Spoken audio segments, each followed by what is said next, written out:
pareció que podía ser por ahí algo lo más útil.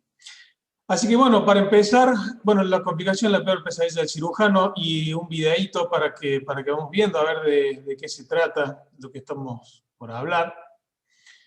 Me voy a quedar callado y los voy a dejar que miren. Las imágenes hablan por sí solas.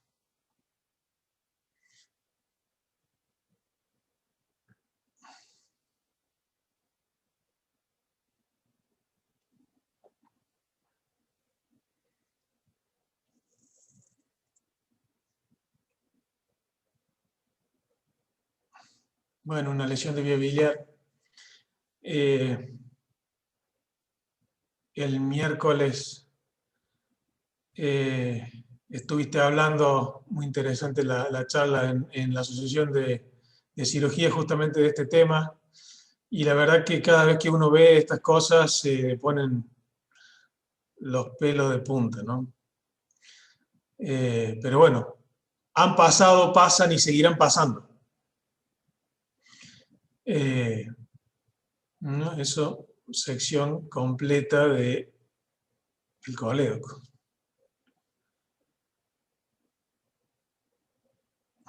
Otro tipo de accidentes que ponen a prueba las coronarias de los cirujanos. Hemorragias hay de todo tipos.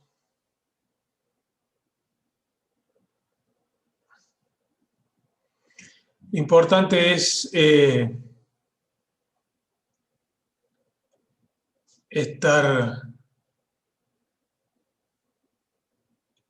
Lo importante, yo creo, de estas cosas es, o una de las cosas principales es la prevención, ¿no?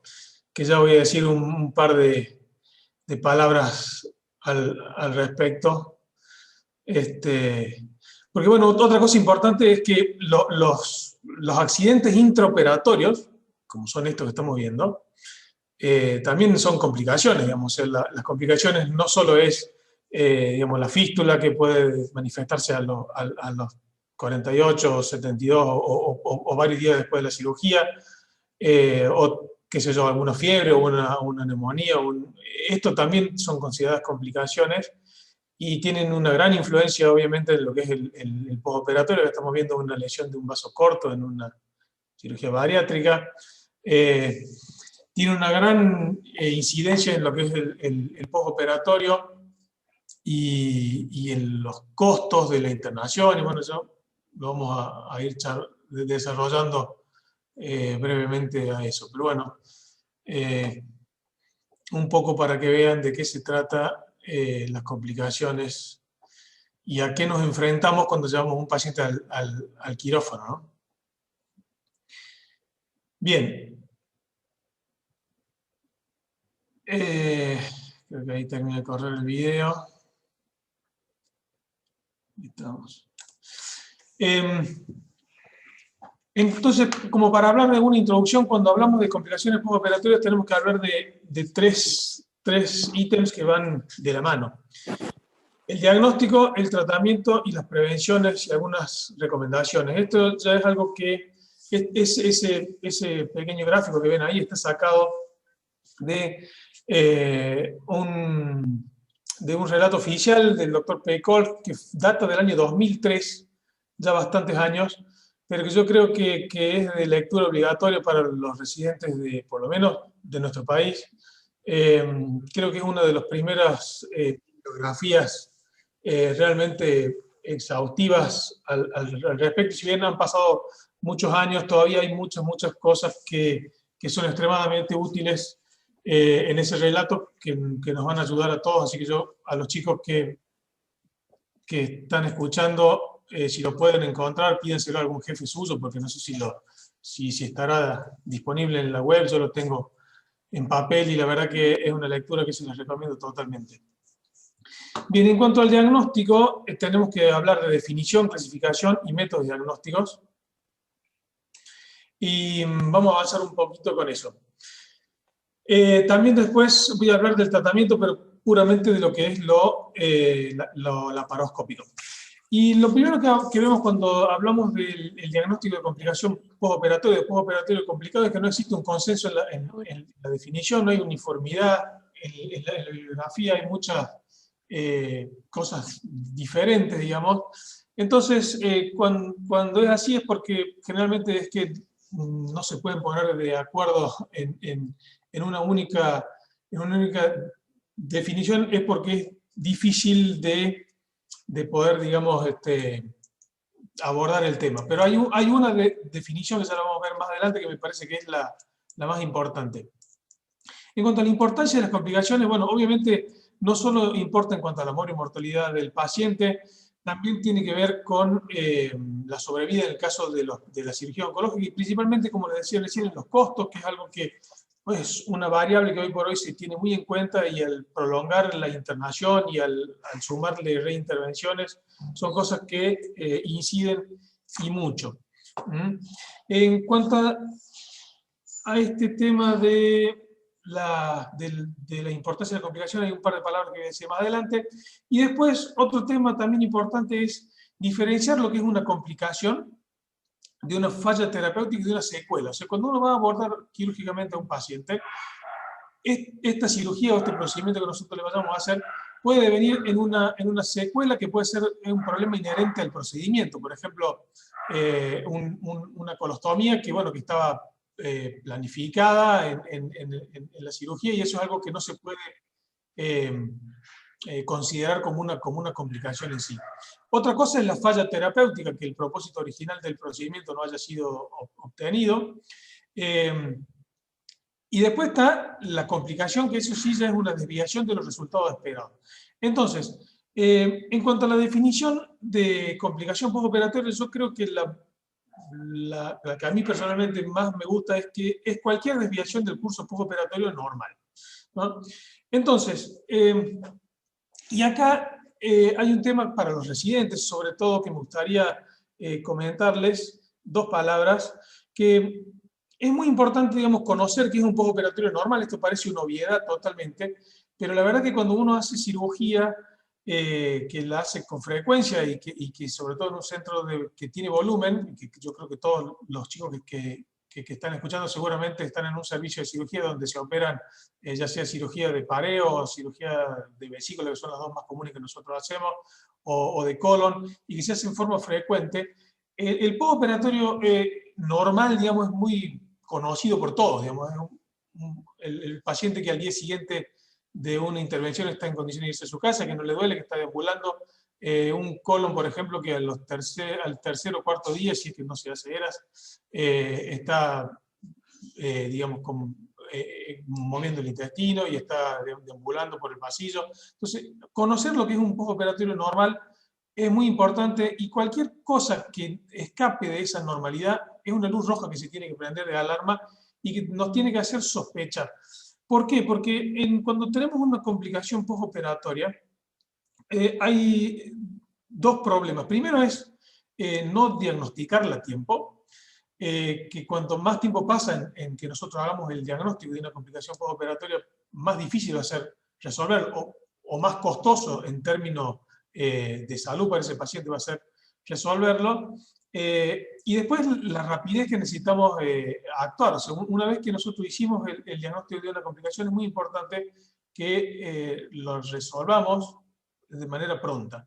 Entonces, muchas veces ocurre de pacientes, por ejemplo, que están internados durante 2 o 3 días y dudamos si estará fistulizado o no, o un paciente que está con dolor, lleva tercer o cuarto día de una cirugía abdominal con una incisión mediana, y el paciente requiere de dosis de analgésicos que no son lo habitual. Entonces, esas son todas cosas que nos tienen que hacer sospechar rápidamente que puede haber una complicación, y tenemos que ir a buscar esa complicación con los métodos diagnósticos que todo el mundo conoce, y que eso no voy a hablar esta mañana, que ya sea diagnóstico por imágenes o lo que sea, para tratar de diagnosticarla. Pero principalmente el diagnóstico tiene que ser precoz y la acción tiene que ser rápida. Si nosotros nos demoramos en eso, el paciente lo va a pagar. Bueno, y acá, para que vean que hay un montón de tipos diferentes de definiciones de complicaciones, o sea, cada evento no deseado desarrollado en la enfermedad del paciente o en el tratamiento de la enfermedad del paciente que ocurre en la clínica, cualquier desviación del curso postoperatorio ideal, no hay una definición clara, o sea, básicamente lo que le estaba diciendo, ¿no?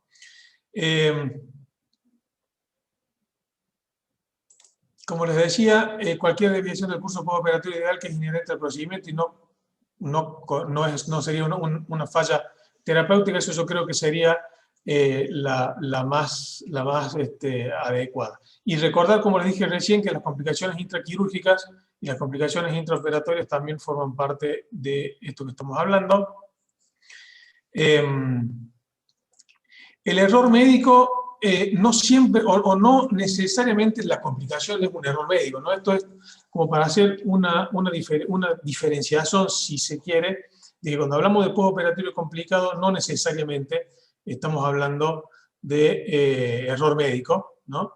Y después un poco lo que dice ahí entre 210.000 y 440.000 pacientes estimados por año equivalen a 10 accidentes de jet jumbo cada semana. ¿Eso a qué hago referencia? ¿Y qué es el mensaje que le quiero transmitir de esto? Es que las complicaciones postoperatorias es algo muy frecuente, digamos, o sea, en la práctica es algo que tiene incidencia importante. En los servicios, digamos, se puede llegar a decir que en muchos de ellos el 10% de los pacientes que se atienden son por complicaciones postoperatorias, ya sea propias o ya sea que llegan derivados de otros centros. Y también influye mucho en lo que es la morbimortalidad. Aproximadamente estamos entre un 16 a un 20%, entre un 15 y un 20% de morbilidad en lo que es cirugía abdominal. Entonces quiere decir que entre 1 de cada 5 pacientes que nosotros operamos va a tener algún tipo de complicación postoperatoria. Obviamente la mayoría de las veces va a ser algo menor, pero bueno, no es algo despreciable y es algo para tenerlo muy en cuenta, que es lo que les quería transmitir un poco con esa diapo. ¿Cuál es la importancia? Bueno, obviamente afecta la calidad de vida del paciente, eso ni hablar. Afecta la sobriedad oncológica, que ya lo hablamos, lo cual es muy importante. También les comenté el tema del impacto en el costo, que puede triplicar el costo de lo que es una intervención, digamos, normal. Y bueno, incrementa la morbimortalidad. Y acá quiero detenerme un segundo para hablar de la importancia de poder detectar y de poder conocer cuáles son las complicaciones de cada centro, de cada cirujano o de cada hospital, digamos, ¿no? Y para eso necesitamos hacer uso de lo que es los ateneos de morbimortalidad. Los ateneos de morbimortalidad, yo no sé si en todos los casos lo hacen en los servicios. Te tiro ahí una pregunta para la encuesta, Fernando. Pero bueno, creo que es algo que es extremadamente útil porque... Está perfecto, gracias.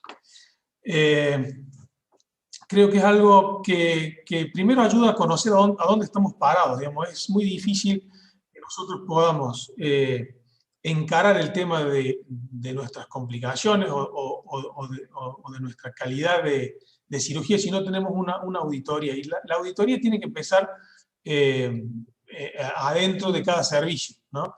O sea, es la forma de conocer qué estamos haciendo, de auditarnos a nosotros personalmente, de saber si lo estamos haciendo bien, si estamos fallando en algo, si tenemos índices que se ajustan a lo que son los índices esperables, normales, o si están por fuera de ellos.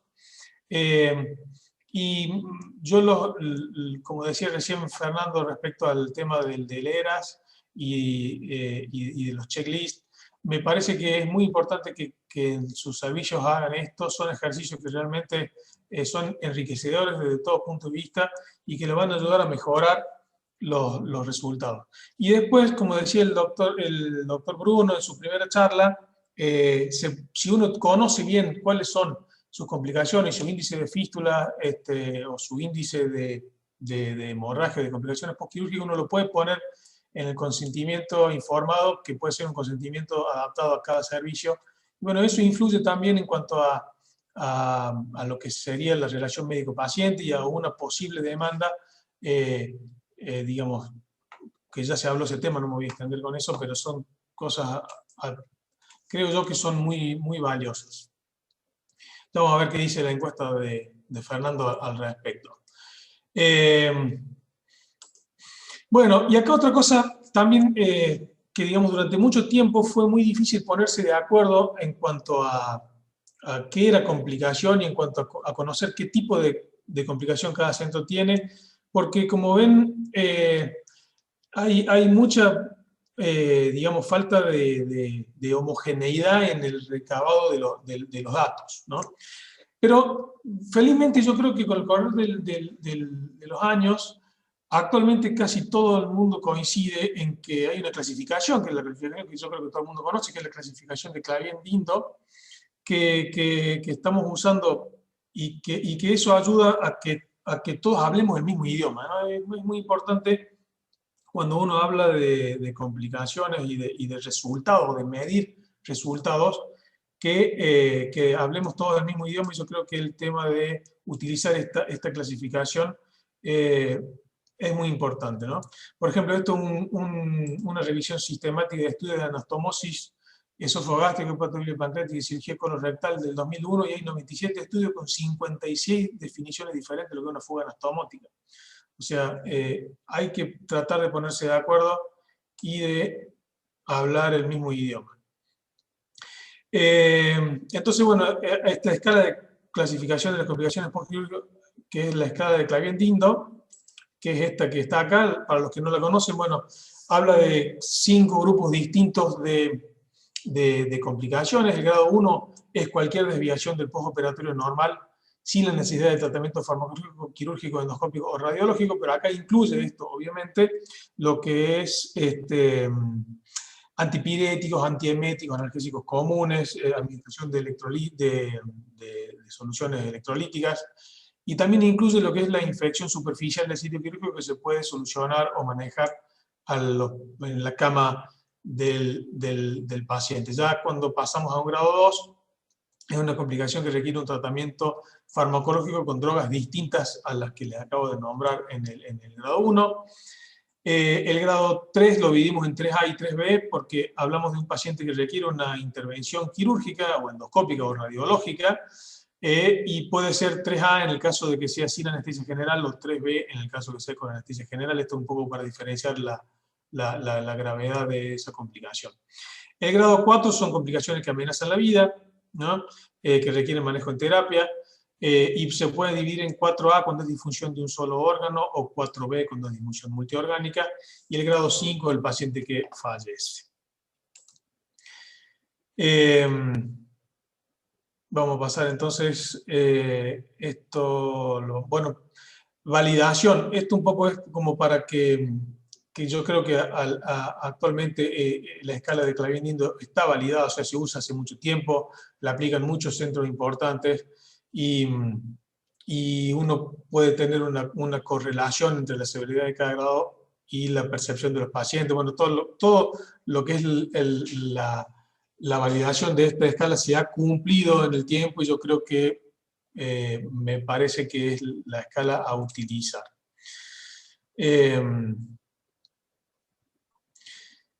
Bien, y un poco de lo que les hablaba hace un rato de evaluación de la calidad en cirugía. Debemos hablar el mismo lenguaje. Tenemos que tener en cuenta el riesgo de los pacientes estudiados, o sea, obviamente que cuando uno habla de complicaciones postoperatorias tenemos que también utilizar, digamos, o cuando uno va a medir los resultados, lo tiene que medir sobre igual tipo de pacientes e igual procedimiento quirúrgico, ¿no? O sea, esto un poco va a que un centro, un servicio de cirugía que hace cirugía esofágica, por ejemplo, o cirugía, no sé, hepática de alta complejidad, puede tener mayor complicaciones que un centro donde se hagan cirugías menos complejas. Entonces, lo que hay que medir con la misma vara, un poco es lo que les quiero decir con eso. Todavía no hay consenso sobre cómo definir el resultado quirúrgico y las complicaciones. Bueno, eso un poco la importancia de los ateneos de demora y mortalidad, que ya les hablé. Eso es algo muy, muy importante y debemos vigilar nuestras propias prácticas antes de que otros lo hagan por nosotros, ¿sí? O sea, por ahí no es algo que en nuestro país sea de mucha utilización, pero en muchos otros países los servicios de cirugía son auditados ya sea por el gobierno, ya sea por las obras sociales, por los administradores de los hospitales. Entonces, bueno, antes de que nos vengan a auditar los externos, primero tenemos que hacer nuestra propia auditoría y conocer dónde estamos parados, y esa es la mejor manera de poder mejorar.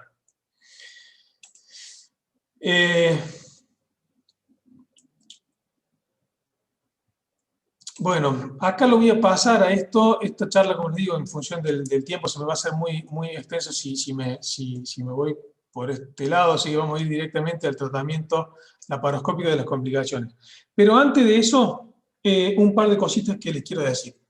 En cuanto a las complicaciones postoperatorias, primero, hay complicaciones que son comunes a cualquier cirugía abdominal y hay complicaciones que son digamos, selectivas de cada tipo quirúrgico o de cada procedimiento quirúrgico.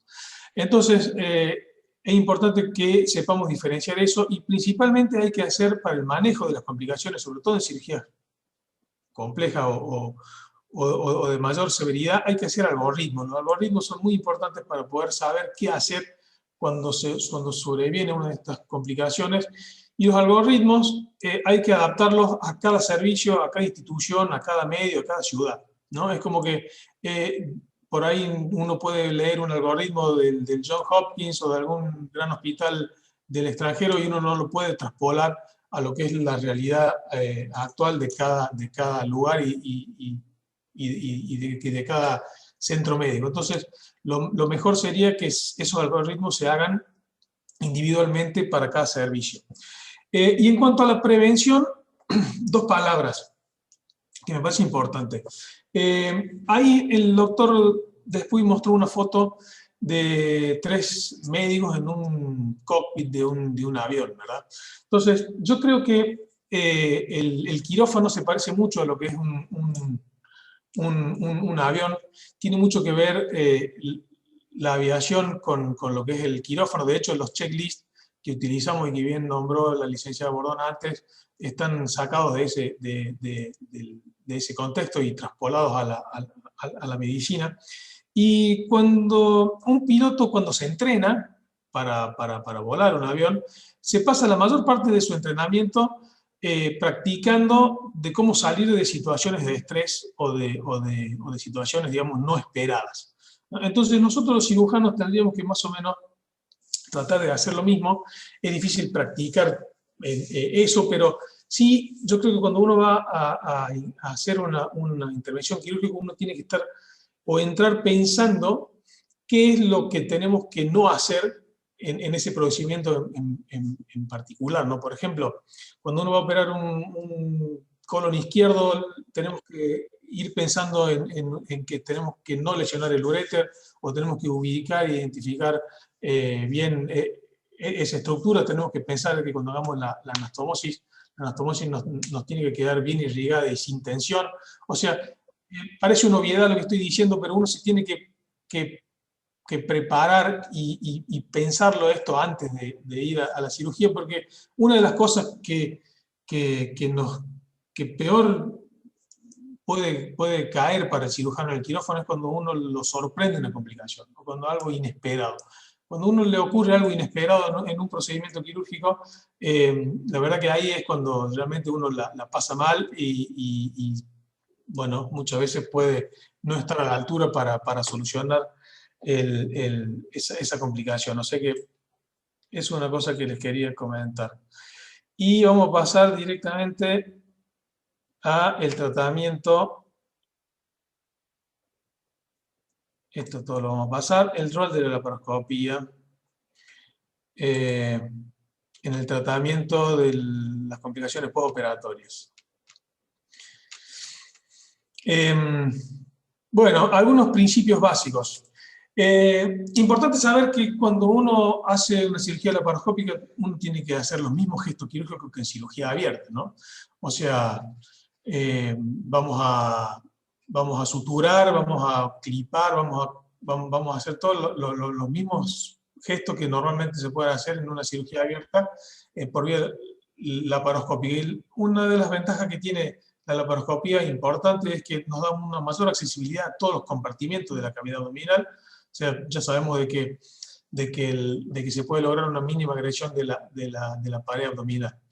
Y otra cosa muy importante de la laparoscopía como herramienta para el postoperatorio complicado es que el objetivo inicialmente es diagnóstico. O sea, es una gran herramienta diagnóstica. Lo principal es que lo hacemos nosotros mismos, no dependemos de otro operador. Entonces uno cuando tiene un postoperatorio complicado, uno pone la cámara, mira, y ya con eso es un primer gesto que nos va a saber orientar a dónde estamos y qué está pasando. Y después veremos si se puede continuar por vía laparoscópica, si tenemos que convertir, pero no descartar a la laparoscopía como un método diagnóstico para el postoperatorio complicado. Una vez evaluada la complicación, definiremos qué hacemos y, bueno, obviamente las contraindicaciones son las propias del abordaje laparoscópico que ya todo el mundo conoce. Bueno, aplicación temprana, obviamente, menor deterioro del paciente en el momento de la exploración, menor uso de métodos complementarios de imágenes, y se debe realizar posterior a una cirugía laparoscópica o se puede hacer también posterior a una cirugía abierta. No descartar a la laparoscopia como una herramienta, incluso si el paciente ha sido operado inicialmente por vía abierta, ¿no? Por vía convencional. Quizá el ejemplo más frecuente o más común y más útil que se puede utilizar es la apendicectomía, ¿no? Un paciente que ha sido sometido a una apendicectomía con una incisión de McBurney, por ejemplo, pequeña y que tiene una sospecha de complicación en el postoperatorio, uno puede tranquilamente hacerle una laparoscopía en el postquirúrgico y no vamos a tener ningún tipo de inconveniente con eso, no va a tener inconveniente la herida y podemos resolver un problema sin tener o evitándole al paciente una gran incisión. Obviamente hay factores condicionantes que pueden ser el tipo de complicación, el estado general del paciente al momento de tener que ser intervenido, el entrenamiento de los cirujanos y el instrumental adecuado que tenemos que contar, pero que básicamente, digamos, cuando uno va a reintervenir a un paciente por laparoscopía, el instrumental es el mismo que se utiliza para la cirugía primera y si tenemos un buen sistema de irrigación-aspiración y un buen neumo que recupere rápidamente y un portaaguja y cosas que están en todas las cajas de laparoscopía de todos los cirujanos de Córdoba, se puede hacer sin ningún problema, ¿no? Entonces, bueno, ¿cuáles son las ventajas?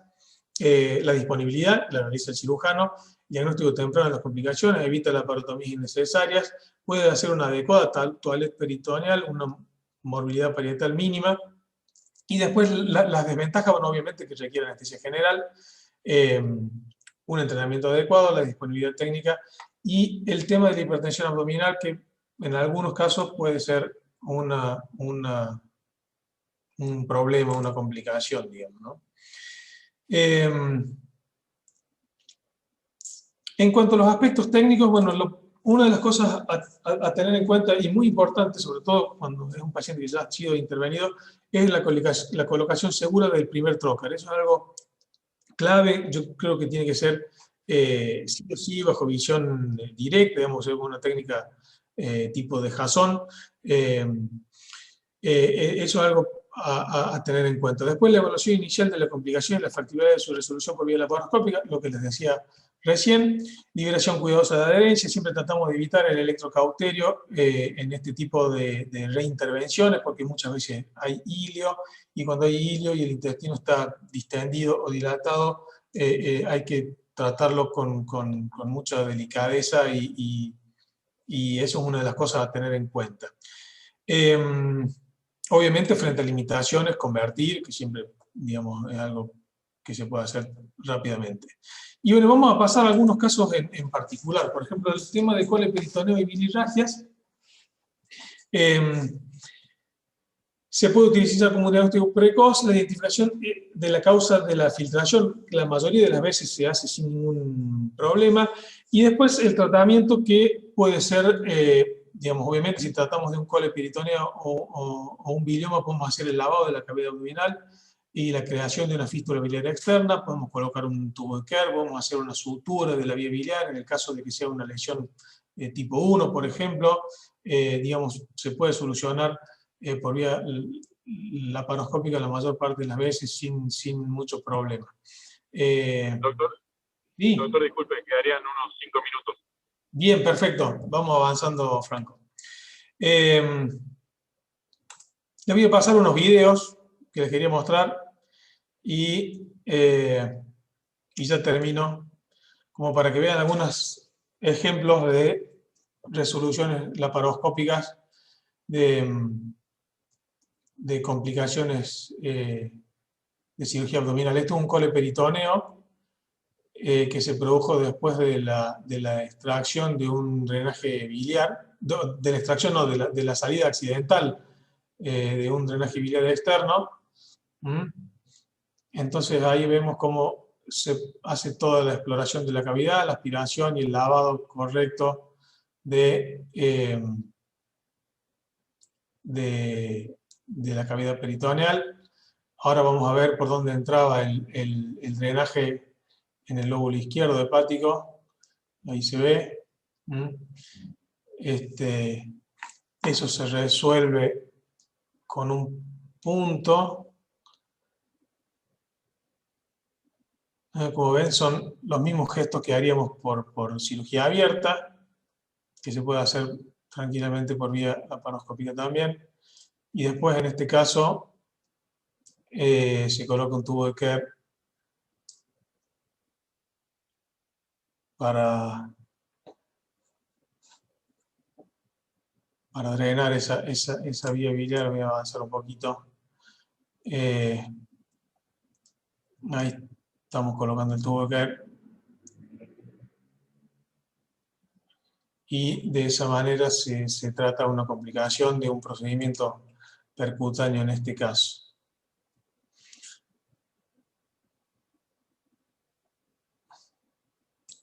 Vamos a avanzarlo un poco. Es cortito, pero bueno, se deja un drenaje. O sea, todos gestos que hacemos habitualmente, nada estrafalario, nada raro. Hemorragias. Las hemorragias también obviamente se pueden tratar con por vía laparoscópica en el postoperatorio. Acá 3 escenarios a tener en cuenta. Si no se puede demostrar la causa del sangrado con un paciente estable, eso puede hacer la remoción de coágulo y el lavado peritoneal. Si es posible demostrar la causa del sangrado, se puede tratar por vía laparoscópica.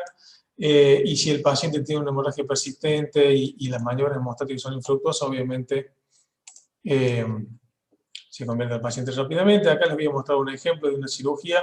Esto fue un postoperatorio de una apendicectomía que tuvo una hemorragia posquirúrgica. Como ven, aspiramos los coágulos. Vamos a ir adelantando. Ahí el aspirador de 5 no era suficiente, ponemos un trocar de 10, ponemos un aspirador de 10, lo cual nos ayuda a aspirar mejor ese tipo de coágulos más grandes.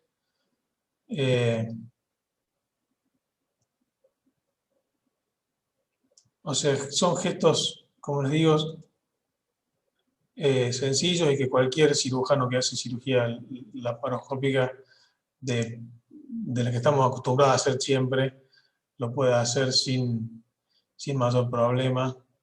Es aspirar los coágulos y después ir a buscar el sitio del sangrado. Vamos a adelantarlo un poquito más. Ahí la vamos. Seguimos aspirando. Les quiero mostrar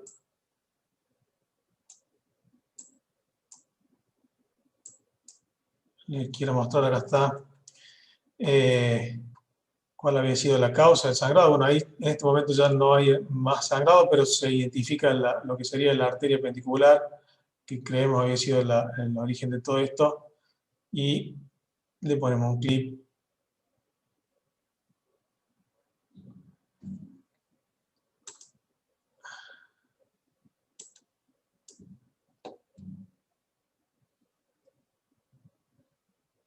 y damos por finalizada la cirugía.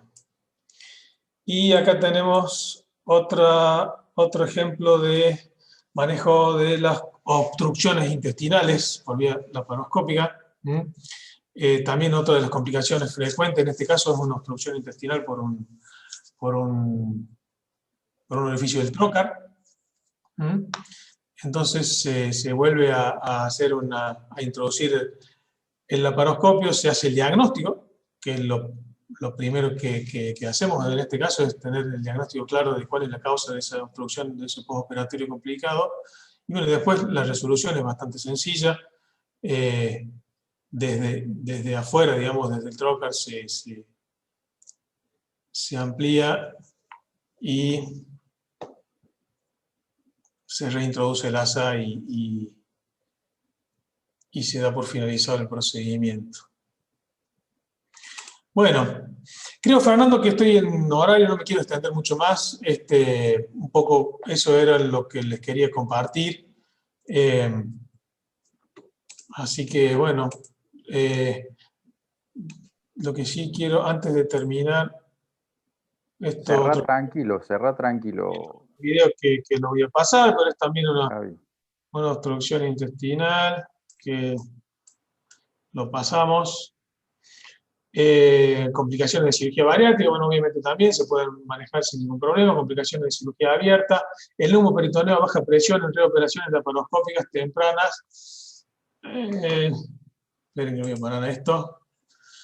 Vamos a volver un poquito acá, porque esto es algo que quería mostrarles esta diapo, que lo que les hablaba del tratamiento de las complicaciones de cirugía abierta por vía laparoscópica. Se puede hacer con un neumoperitoneo a baja presión, no va a incidir en forma negativa en la evolución de la cicatrización de la herida abdominal. Obviamente es importante la selección de los pacientes según el tipo de complicación y el estado hemodinámico, y se utilizan los mismos principios que en el manejo de complicaciones de cirugía laparoscópica.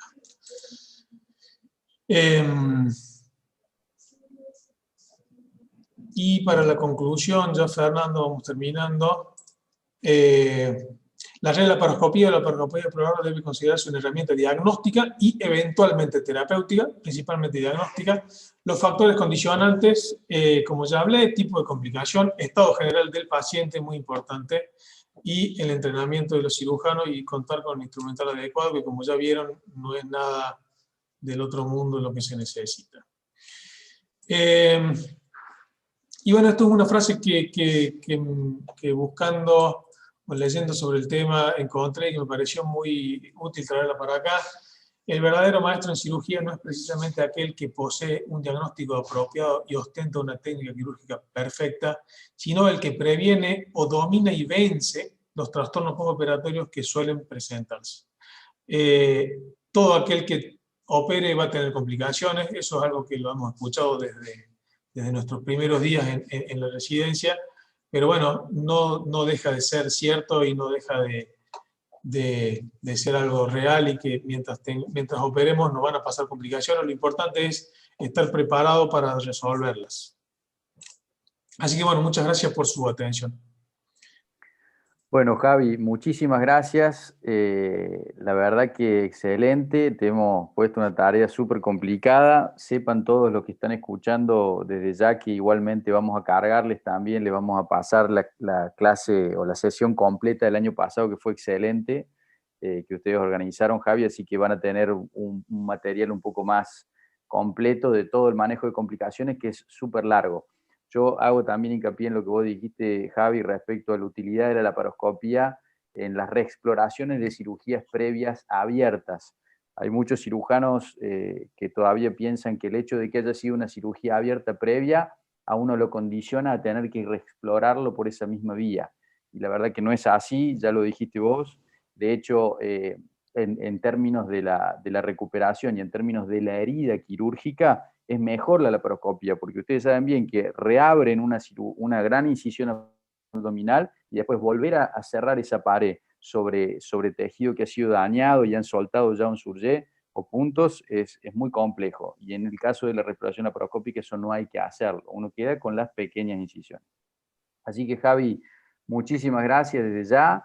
Nos hemos extendido un poco en el tiempo, es cierto, pero son temas sumamente interesantes y muy importantes para el cirujano general, así que lo ameritaba y la audiencia no ha caído en ningún momento. Bueno, te agradezco mucho.